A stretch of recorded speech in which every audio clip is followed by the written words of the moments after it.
Good afternoon. Looking forward to a really good game tomorrow night, really good opponent. We feel like we've learned a lot over our first 3 Big Ten games, and we're continuing to improve and looking at getting better as we go through it. And we know every game is going to be a tough game and a good game, and so we really welcome that. We've had a couple of good days of very good preparation, and we're looking forward to playing the game tomorrow night. What do you see from Wisconsin that that they've adjusted to the injuries they had in the before the season started, and just how they picked up the play? Their last 6 games, I think. Well, they have such great veterans up front that they've been able to kind of ease the transition for the younger guys in the backcourt. But Jackson and Marshall have both grown, as you can see, throughout the season, and they're making better decisions, and they're playing the way they want them to play, and you can see that they're playing with much more confidence than maybe they did early in the season. And the other thing is, too, they didn't have a true team until Bruisewitz got healthy, and I think that had a little bit to do with maybe the way they played earlier in the season. Coach, you talked about that you guys have learned a lot in the first 3 Big Ten games. What have you learned in 4 years of preparing for Bo Ryan teams? I've learned that over the past 2 years, we're 42-10, and that we've got a few more weapons than maybe we've had over the past few years, and they've been very good. And you've got to try to play at your pace and not necessarily just their pace. They're not going to make mistakes. They're not going to beat themselves. You've got to be physical. You've got to be tough. You've got to finish through contact. You've got to share the basketball. You can't take quick shots, bad shots. You can't settle for the mid-range stuff, and you've got to be very good on the backboards. Talk a little bit more about how important it is to control the pace, especially against a team that plays a style such as Wisconsin. Do you want your team to control the pace, or do you want your team to sort of be able to beat a team in its own game when it plays such a different style like this? Well, we're going to play the way we want to play. I don't think anybody can keep anybody from running unless you grab their jersey and hold them back maybe. But we want to get out and run, but that doesn't necessarily mean we want to shoot fast. We want to get the best shot available, but we want to play at a tempo that we want to play at, and I'm certain that they'll want to play at the tempo that they want to play at, because they've done that very well for whatever time Coach Ryan has been there, and they do that exceptionally well, and so we've got to try to play the way that we want to play. How do you speed up the game against them? I guess just because they're so methodical, they're so just precise and patient. Well, I think some of it is with pressure, some of it is with being aggressive, but I also think that you've got to be intelligent when you play that way, because you don't want to foul, you don't want to gamble, you don't want to give them easy opportunities, because they do have good basketball players and they read situations very well. So we've got to be intelligent with our pressure, but we also want to play the way that we've played for 16 games thus far this year and continue to do that. In those instances when you aren't able to run and you do have to be a little bit more patient in the half court on offense, how much does it help to not have to count only on a freshman point guard, but you have Jordan, who's played so many Big Ten games and games against them? Well, the first thing I would say is that freshman point guard that we had, he's never been a freshman. He's pretty special in that regard.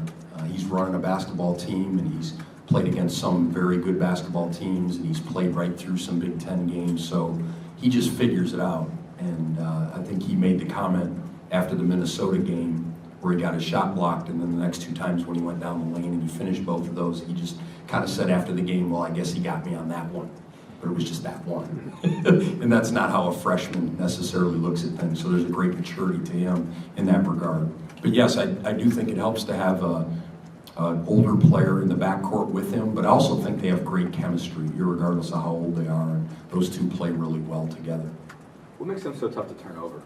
I think they might have like the lowest turnover percentage of anybody in Division I, if I'm not mistaken. What makes them so tough to get the ball off of them? I would say they're fundamentally sound.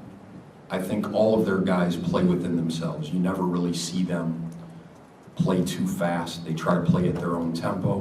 And if you watch enough film of Wisconsin, if you turn the ball over, you kind of hear the buzzer, and then somebody else checks in. And so I think that has a little bit to do with it. But I would also venture to guess that that is something that is emphasized tremendously in practice. How important is it going into this game with you two the only undefeated teams left in the Big Ten with a win how important is it to get, you know, a game up on everybody in the Big Ten with the conference as tough as it is this year?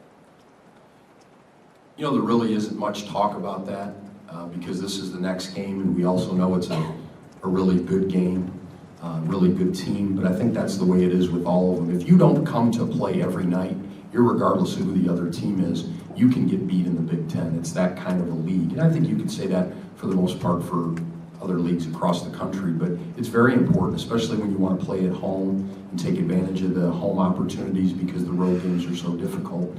But I think we've learned a lot over the past few years in that regard, and it's still early in the conference season. You don't want to get too high after a win. You don't want to get too low after a loss because you don't want one loss to turn into two. So you've got to make sure that you maintain that focus and play for the moment. You talked about that front court, and it seems like Bo Ryan coach teams just kind of are able to shift focus when guys leave to just somebody new. I mean, how are they different without Jordan Taylor kind of leading their lineup, but instead relying on Bruzewitz and Bergeron and some of those guys down low than they were a year ago?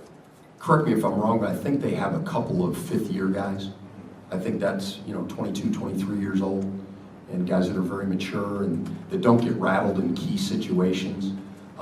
They have a culture within their program, just like we have a culture now within our program, and I think that makes a big difference. And they've just done a terrific job of playing the way they play, and they never get outside of that, and they're in every game that they play. And you've just got to make sure that you play the way you want to play, and you play within yourself and take care of the basketball and take care of the backboards and take good shots. What just obviously part of it is just limiting possessions, but I mean, just what makes them as good as they are defensively? I think they do a really good job of making you take challenged mid-range shots. I think when people penetrate the lane, they're not afraid to switch Bergeron off on Yogi Ferrell. And then that guy tries to score over the top of 6'11", 7 foot, who has great timing, is a great athlete, and it's very difficult to score that way. And so you can't force them into making you take those tough shots. You got to try to get the best shot that you can get. You've got to move the ball, you've got to cut hard, you've got to set good screens, all the things that you have to do against other teams that are really good defensively. I think the tempo has more to do with how many points are scored than it does with necessarily field goal percentage defense. And so that's why I think they're able to keep scores down, is because there's less possessions. But when they play their defense, that's what they do a really good job of carrying out, is making you take the lowest percentage shot that you can take on each possession. Do you think Bergeron's as good of a post defender as you'll see, I guess, and what makes him as good as he is? He's intelligent, he's athletic, he has great timing, he really knows how to play, and he's like the rest of their guys. They all play within themselves. They never try to get outside of who they are. But talk about your own team. The bench scored 3 points against Minnesota, kind of an anomaly, but you just talk, do you need more production out of your front court guys, especially off the bench? We need what I felt like we got for the most part from them, and that is defensive production. I don't recall watching the Minnesota game on the bench saying, Hunter's given up a bucket there. Hunter did a terrific job of playing within himself, battling on the boards and doing those kinds of things. I think the offensive stuff is really going to start to pick up and develop for them as they get more comfortable playing in there. But I think our bench guys have to understand when they come in the game, the best way for us to keep our lead or increase our lead is for them to get stops. They've got to do a good job defensively because they have a greater chance of defending than they do maybe coming in and scoring a bunch of points. And so I think they did a pretty good job of that, and I wouldn't overlook that. And obviously, we'd like to see them get more baskets and more points, particularly in transition and when they have their opportunities. Jeremy got to the free throw line. Hunter got to the free throw line, so we liked seeing that. Remy made a couple of plays, probably didn't take a couple of good shots in that regard, but Cody was on the weak side board and was able to get a putback one time against their pressure. So I think those guys learn from those things, and we go in and we watch the tape and we talk about it, and we go get good reps in practice, and I think they learn from that. I feel like, though, that Hunter and Peter in particular have really been handicapped by the 9 games they missed. That, I mean, they're not nearly as far along now as they could have been. Well, I would say there's no question about that. they would have had a chance to make more mistakes and play through those mistakes had we been playing who we were playing in the non-conference. They also would have gotten to experience Georgia, Georgetown, big-time environments, Butler. Hunter played a little bit against Butler. But I would also say that even the guys that get to play, there's still always an adjustment going from the non-league to the conference. And that's no matter what league you play in, because everybody is going to try to take away what you do well, so you better have something else in your bag of tricks to try to make plays and do things. And I think that's a process that takes a little bit of time, unless you're dealing with some special guys like Kevin Yogi Farrell and Cody Zeller, who I think adapted to Big Ten basketball pretty well in their first experiences of that. Tim, where's Elston and Creek in terms of being ready to play, being able to play? I really couldn't tell you as far as where that is. They've been able to get reps. They've been able to do certain things. They're not necessarily full go as far as practice is concerned, but they are able to do some things. And the one thing that coach has always done a good job of is make sure that everybody stays involved. So when those guys aren't getting physical reps, they're always getting mental reps, because they are either assigned to a guy or a certain area that they have to coach and try to talk guys through. And so I think that keeps you mentally sharp. So I think it'll help them when they're given the clearance to go ahead and play. In the non-conference schedule, you played North Dakota State, who has Bo Ryan's son on staff. How much did they incorporate some things that Wisconsin uses, and how much was that can that serve as a learning experience and a warm-up for this game? They're winning a lot too, aren't they? What are they, like 12-3, 13-3, something like that? Which we kind of thought they would be. That's why we thought it was good competition to play them. They don't necessarily play the same style.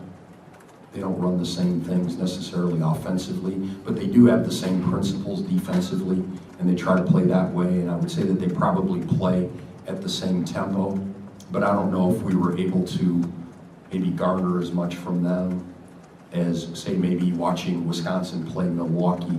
Because when you watch Milwaukee play Wisconsin, Rob Jeter, who coached with Coach Ryan for a long time, he knows the things that are going to bother them and affect them, and so those are areas you're going to be able to at least take a look at to see how they attack them and maybe learn a little bit from that. Okay. Thank you. Thanks a lot. Thanks, Coach.